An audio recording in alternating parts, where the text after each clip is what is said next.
Okay, we're a little late today, but maybe that just means folks are on their way.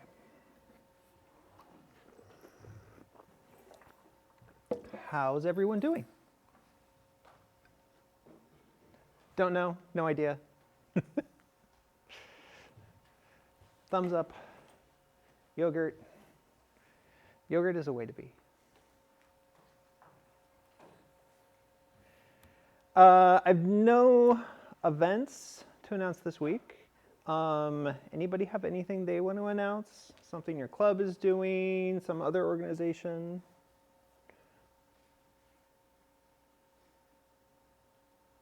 Nope, okay. There are no discussions this Friday because Polyphony is out of town for the week. So it's just us today and Thursday.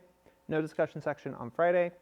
Her office hours her student hours are canceled. Mine are still up as usual. Also minimal recordings this week because a lot of the time we're going to be, like a lot more than usual, we're going to be either working in groups or having discussions as a whole class. And I don't have a way to record those and don't really want to put you all up on YouTube. So just a heads up for people who use the recordings that it's going to be pretty minimal this week. Okay. Oh, I forgot to do a last time slide. So let's see what we were doing last time. Last time we were working on finding arguments. Started you all working on the finding arguments assignment. We did kind of a rushed job of finishing up looking at the argument on TikTok from the Washington Post op-ed. People in the two-sentence papers seemed to be pretty okay with where things were.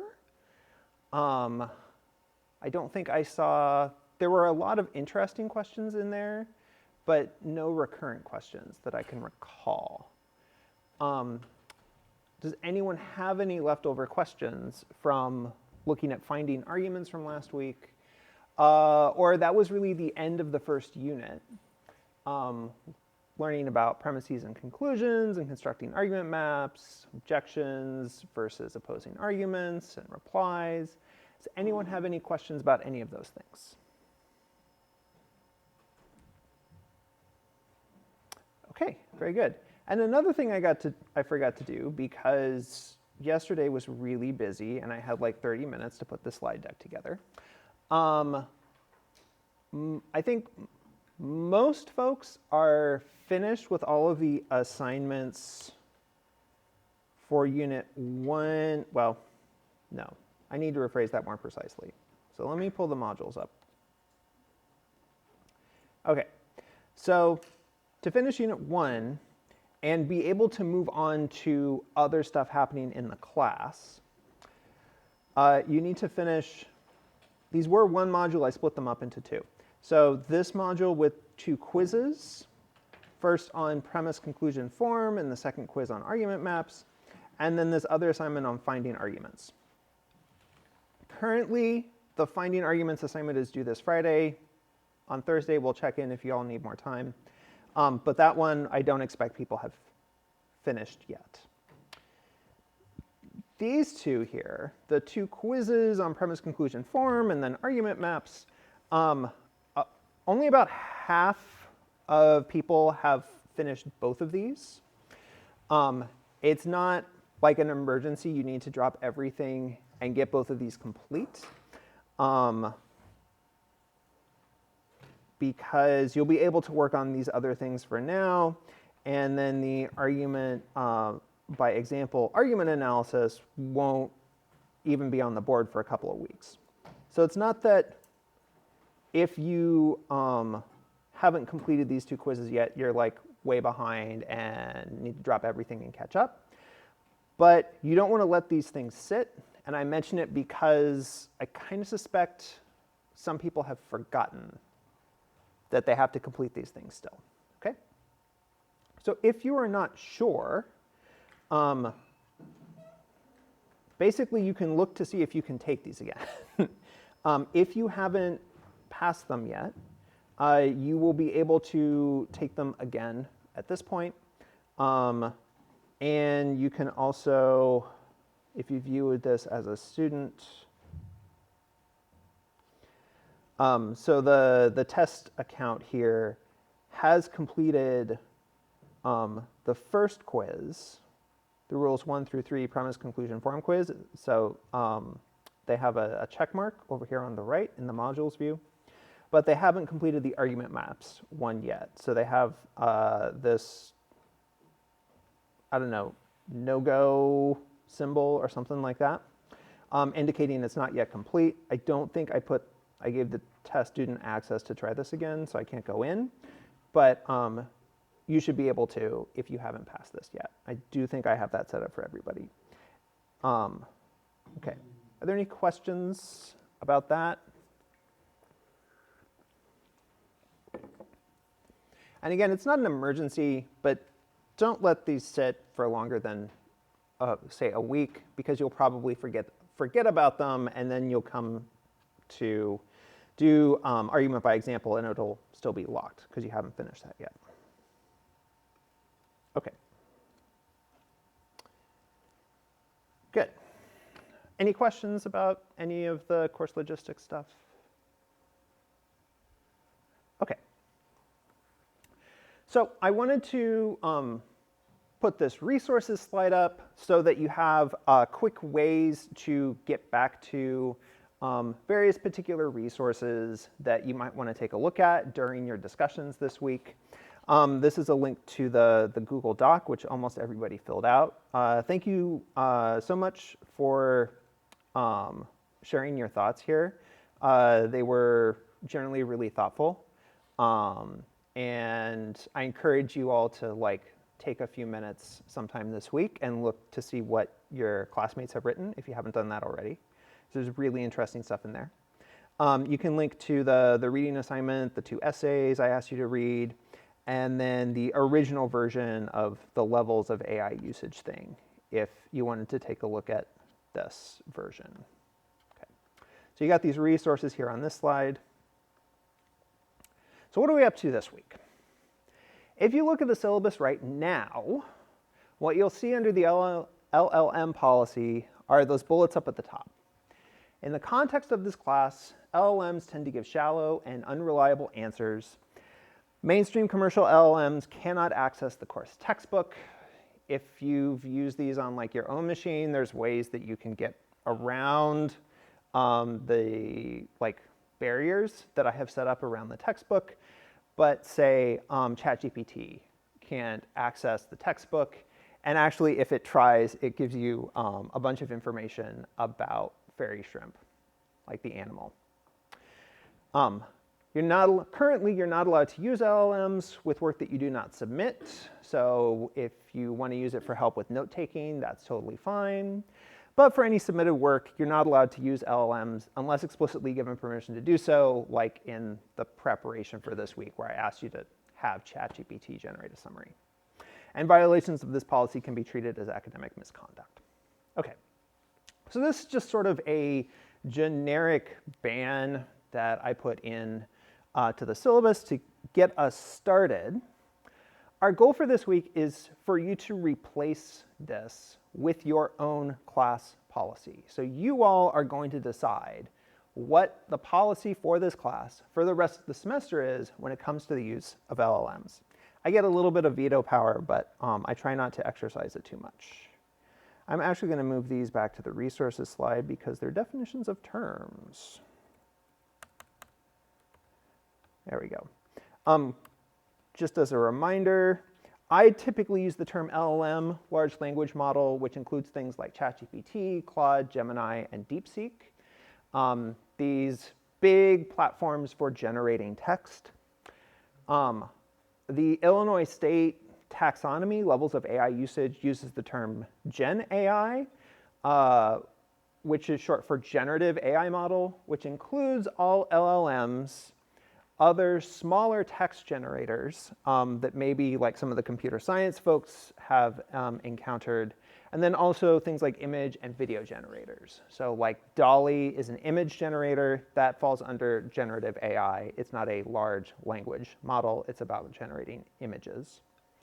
And then sometimes you encounter the term GAI, which is general artificial intelligence, which is the science fiction-y human-like artificial intelligence that a lot of these companies see themselves as trying to create, although a lot of other folks think that is just a pipe dream. This is not something that we have right now. Okay, so again, our goal for this week is for you to write and come to consensus on the class LLM policy. Here's an example you could take a look at. This was what the class I taught last semester, which was Phil 126. This is the policy they came up with. You'll notice the levels here correspond to the levels in that Illinois State document. Unattributed use is prohibited. I think I actually set this one that attribution is always required. So if you use an LLM, you have to say how you used it. It's basically never required except for like 2 assignments where I have you use it and then like do a comparison or something. And then they provide guidelines within each level of use. So for most of these, you'll see it's not just yes or no. It's think about this aspect of it. This use is okay, but this use is not. And so these are guidelines that you all can develop and build into your version. Any questions about this? Okay. Slight tangent because I couldn't figure out the best way to integrate this in. The rest of the semester, most of the assignments you're going to be turning in will be different variations on what I'm calling an argument analysis. And in argument analysis, you go out and you find a specific kind of arguments. So like starting next week, we're going to be looking at argument by example or statistical generalizations. You will go out and find an example of a statistical generalization, a found argument out in the world.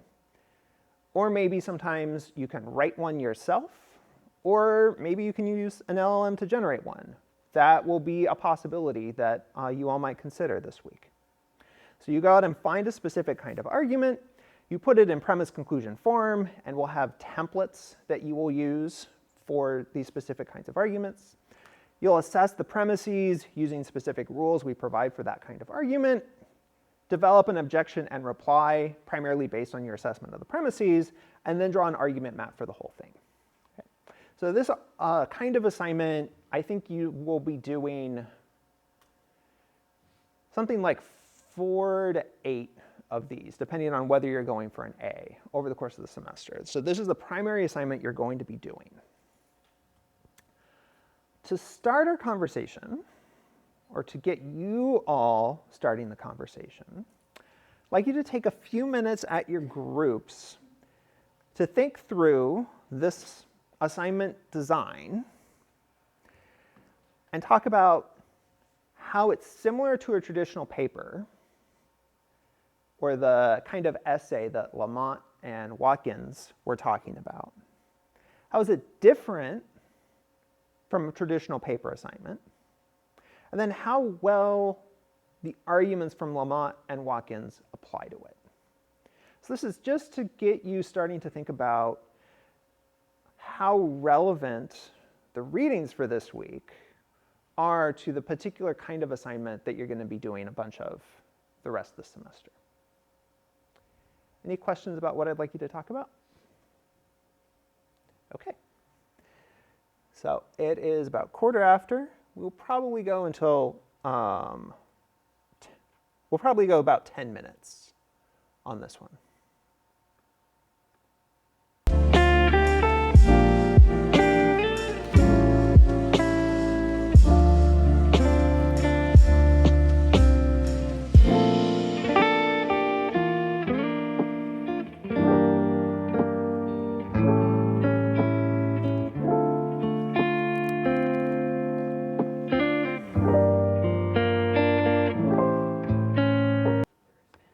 Okay, let's come back together. The tables that I got to generally identified similarities, said that this assignment seems pretty similar in a lot of respects to a traditional paper. Did anyone find any notable differences, any interesting differences, especially differences that are relevant to the arguments that Lamont and Watkins were giving?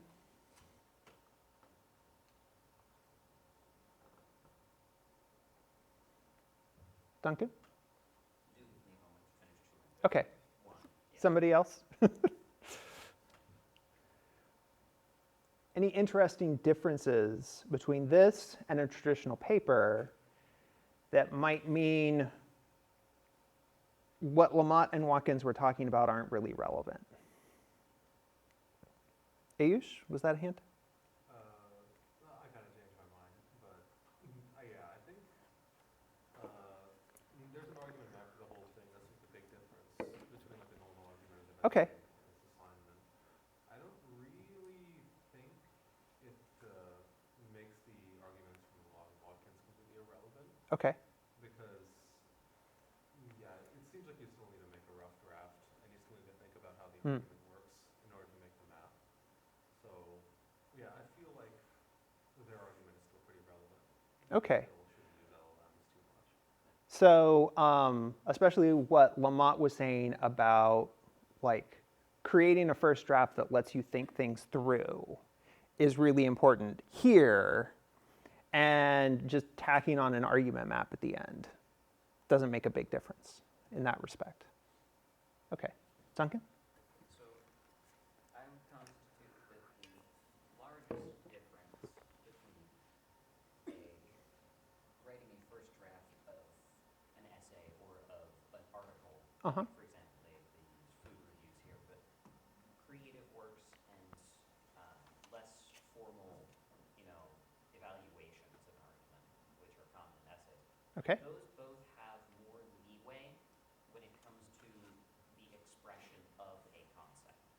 But when you are trying to narrow something down to express an argument in its most simple terms, Mm-hmm. you lose a lot of the creative leeway that's associated with writing. So when you're taking a first draft and adapting it to a final draft or a second draft, third draft, so on and so forth, there is less material that is being collected from your first draft. So I would assert that first draft is still useful, Uh-huh. but I do not think it is as useful as it is in those other fields. Because if I create 30 potential different avenues that the argument could go down, Mm-hmm. most arguments are only going to have one or two paths that they really follow. It's not quite the same as was listed here, writing out, 6 pages of first draft material in this very Uh-huh. child-like, free-roaming manner that they describe, and then picking and choosing small different elements from each different bit that you write and taking what you like, because most of it's already going to be consolidated on one route. So I think it converges much faster to a finalized point, and there's less leeway for those. Okay, if I can try to paraphrase that in a way that ties into the argument analysis assignment more directly. If you think back to what we were talking about last week with working with found arguments, put a lot of emphasis on starting with the original author's exact language. And we had these like 3 rules about when and how you paraphrase. And as a result, limited flexibility when you're taking someone else's argument and analyzing it, putting it into premise conclusion form, and so on. The templates we're going to get with argument by example and appeal to expertise are pretty strict. Like they just have sort of placeholders you plug things into. And so you have less flexibility and less creativity when you're doing this analysis of someone else's argument. Does that seem like a reasonable paraphrase? Yeah. Okay. So that difference, a paper, you have lots of flexibility, lots of creativity, even if you're given, like, here's the particular topic you're going to be writing about, versus these, less flexible, much more strict in how you're working with someone else's argument. So that difference between the two assignments, the creativity and flexibility of a paper versus the much more structured argument analysis, is that a difference that's relevant to the ideas from Lamott and Watkins?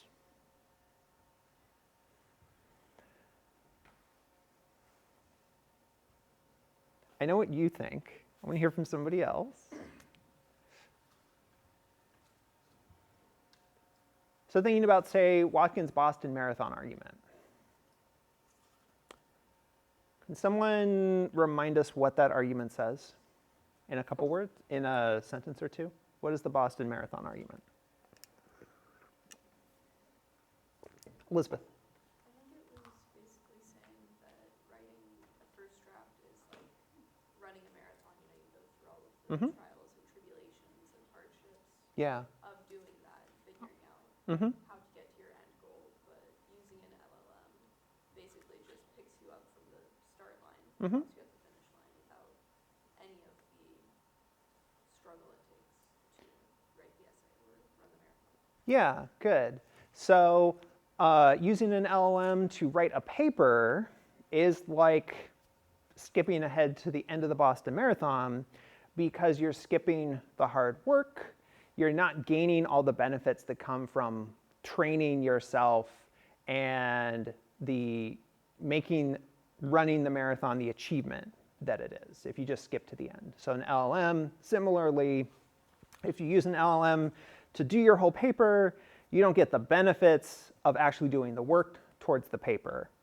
And you're just skipping to the end. So that argument, that Boston Marathon argument, does that break down if we're talking about this argument analysis assignment? Is the heavy structure of the argument analysis a reason why the Boston Marathon analogy doesn't apply? Or, put it the other way around. Even with this structure in the argument analysis, is it still similar to running a marathon in that the benefits come from the training, the preparation, and doing it yourself?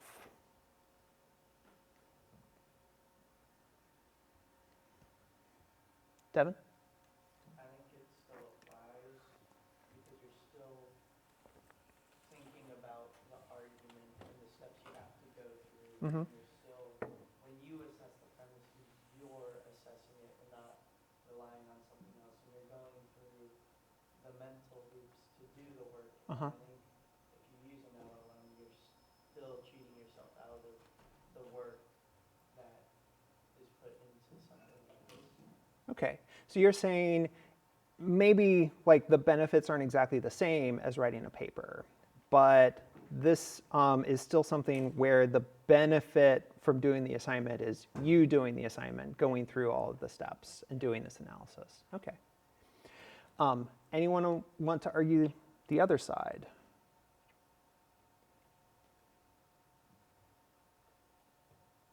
Is that a hand, Eric? No, not a hand. Like, what do you mean by pleasure? Sorry, I couldn't understand. What do you mean by pleasure? This assignment is so different that the Boston Marathon analogy doesn't work anymore. I personally feel like the Boston Marathon analogy Mm-hmm. was somewhat misleading. Because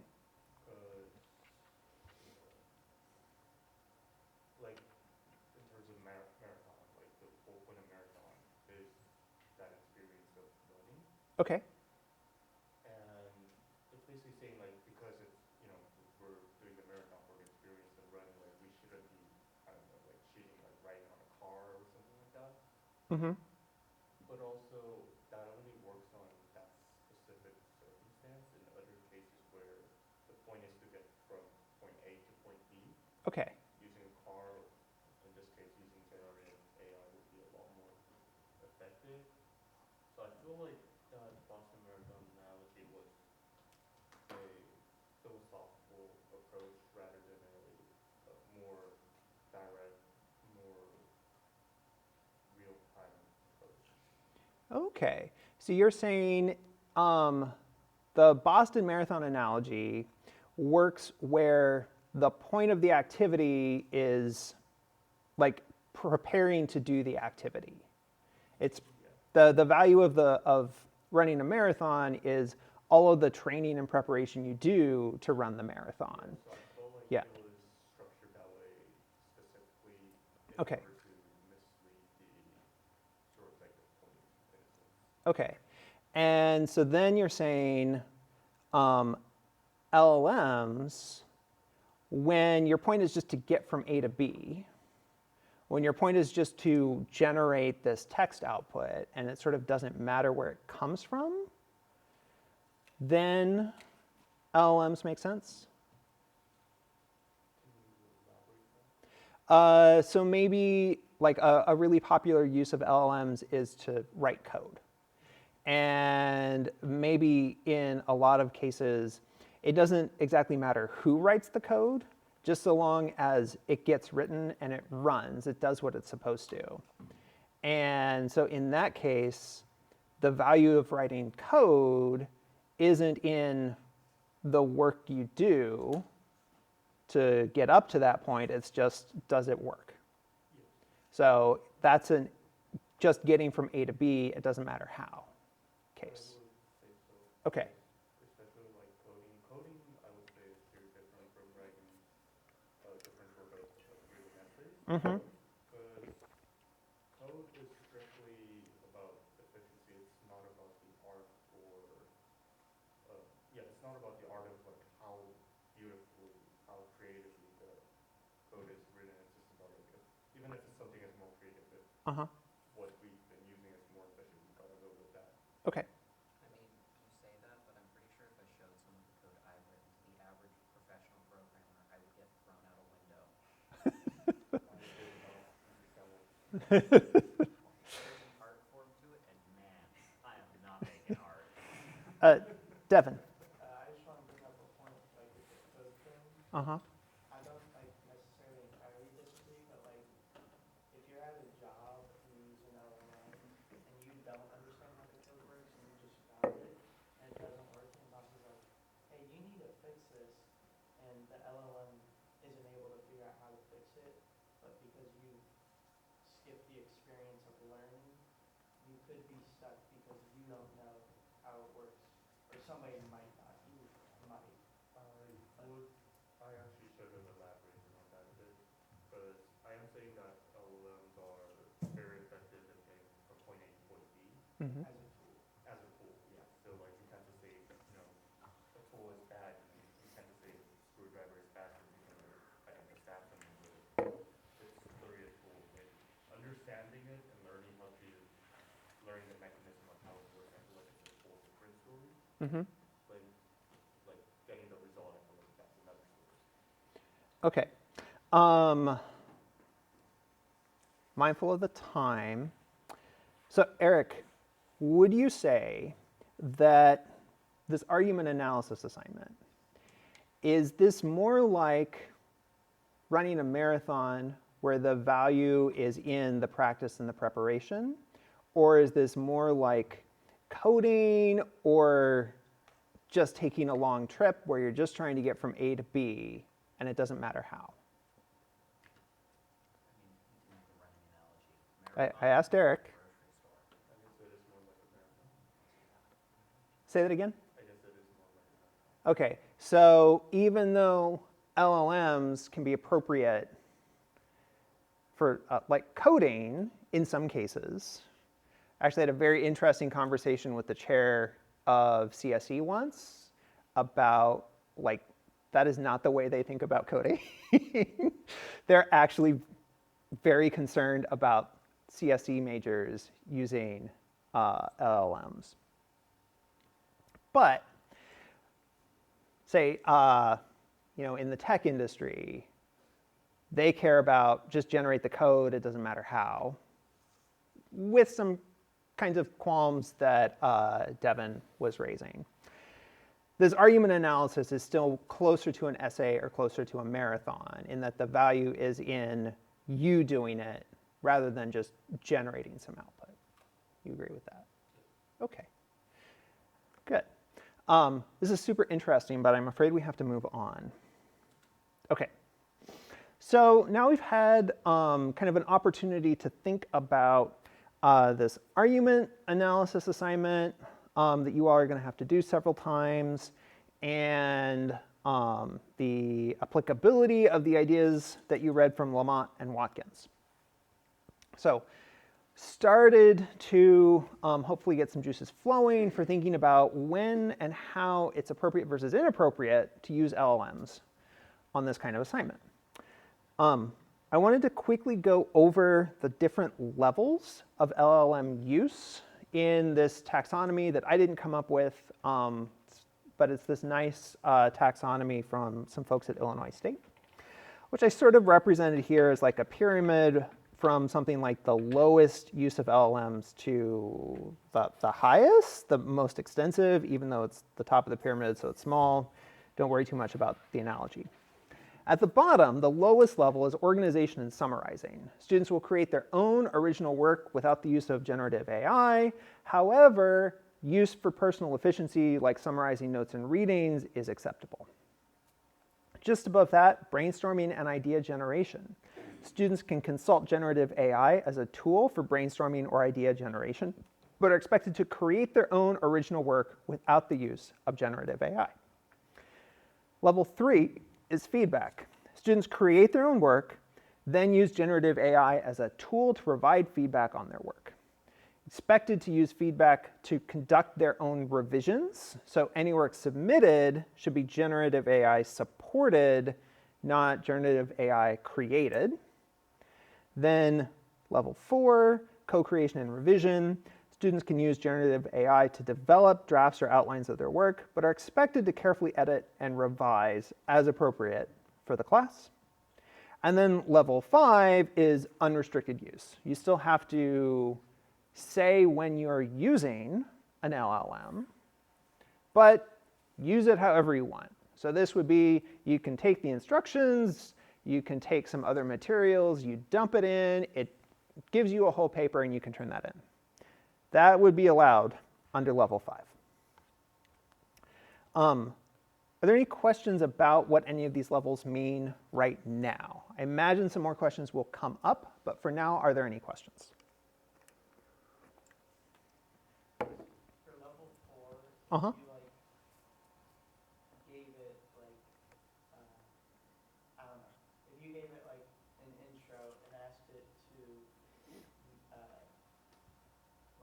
further outline your intro, Mm-hmm. and you took inspiration from it, would that be 4 or 2? Like if you didn't take what it wrote, but rather looked at it and went, oh, I can structure my introduction like this better. Yeah, I think that's a good question. Do folks think that situation sounds more like 4 or more like 2? I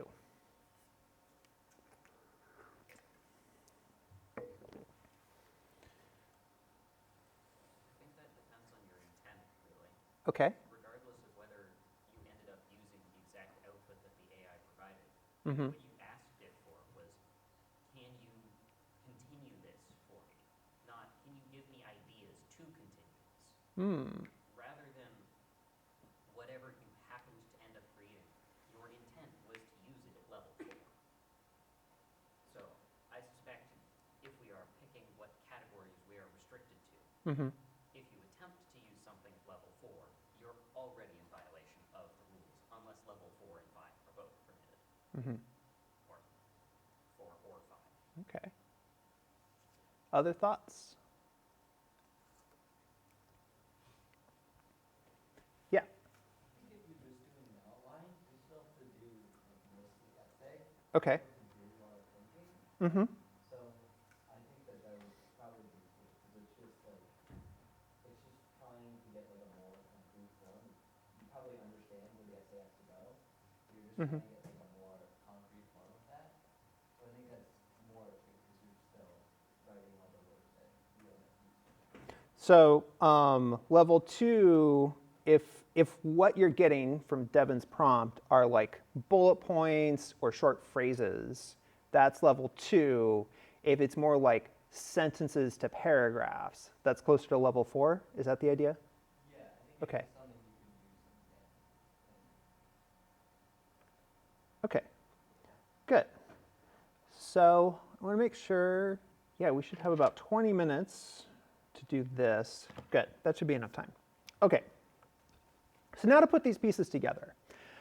What we're going to be doing the rest of the morning is developing and having you at your tables talk through these kinds of scenarios.